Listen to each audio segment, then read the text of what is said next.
Sir, good to catch up with you once again. Hey, appreciate you having me. How are you? I'm good. What are you doing with your kids tonight? What's going on for BCC? We just had a little playoff pairing party to watch the announcements, and kids are just kind of shuffling out right now. So, Coach, round one, I saw you're hosting a first-round game. Let me get these pairings pulled up so I can knowledgeably talk about Mendon Unity coming to Bloomington. What do you think?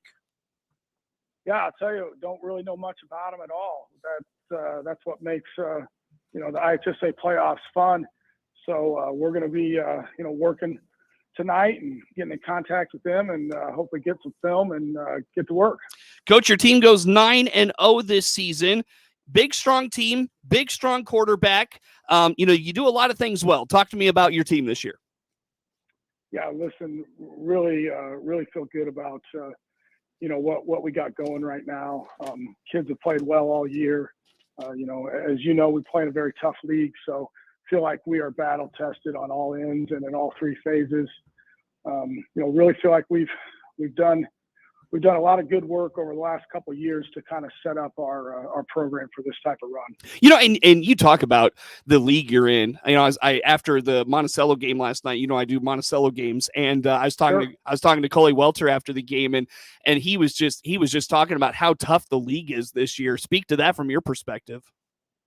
Yeah, listen, if you look at the league, at least as long as I've been the head coach here for 5 years, if you win our league, you're making a decent run every year into the postseason, and I think that's because of really the meat grinder that the Illini Prairie is. Week in, week out. I mean, you got a new challenge, and if you decide to take a week off, you don't just get beat, but you get beat badly. What was the signature win? Was it PBL? I mean, they were pretty tough. Monticello, not as good as they usually are, but they're still a playoff team. Unity, St. Joe, they're state ranked. Prairie Central is always tough. What was the signature win from your perspective? I think we had a couple signature wins, to be honest with you.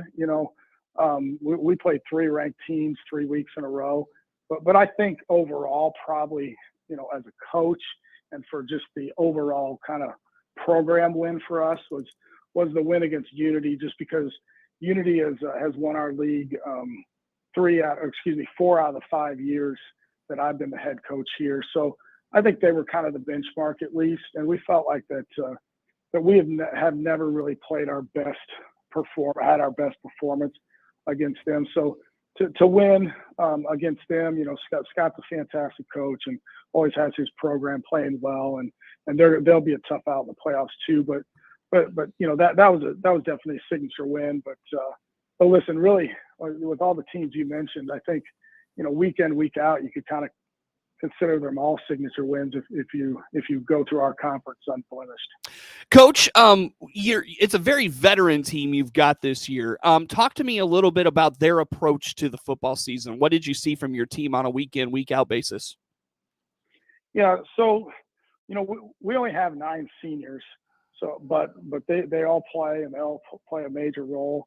I think that group of kids, they were the COVID class.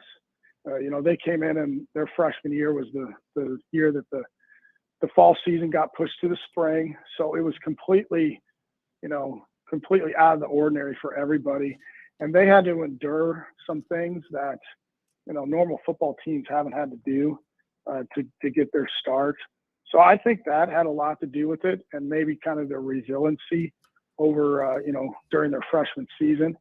And like I said, it's not a big class, but all those kids are fantastic young men, and and we really rely on them and their leadership, and their leadership has done wonders for our program over the last couple of years. So this is really credited to those 9 guys really buying into what we're doing and having a good year.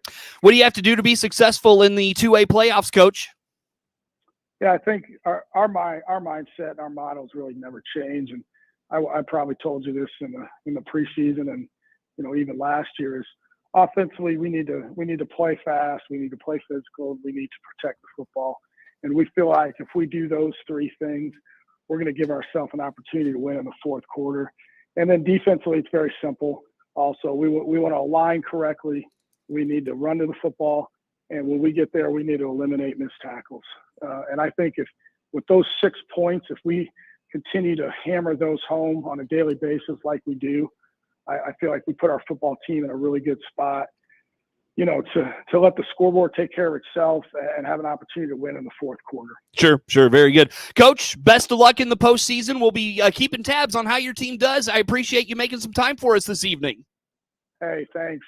Anytime, you know, always a super exciting time for all the 256 that make it. So appreciate the coverage. Coach, appreciate you very much. It's good to talk to you once again. Again, that is Bloomington Central Catholic football coach Kevin Braucht joining us here on our annual high school football playoff show. We've got more coming your way next here on this Saturday. Now there's one web portal for local agriculture radio programming in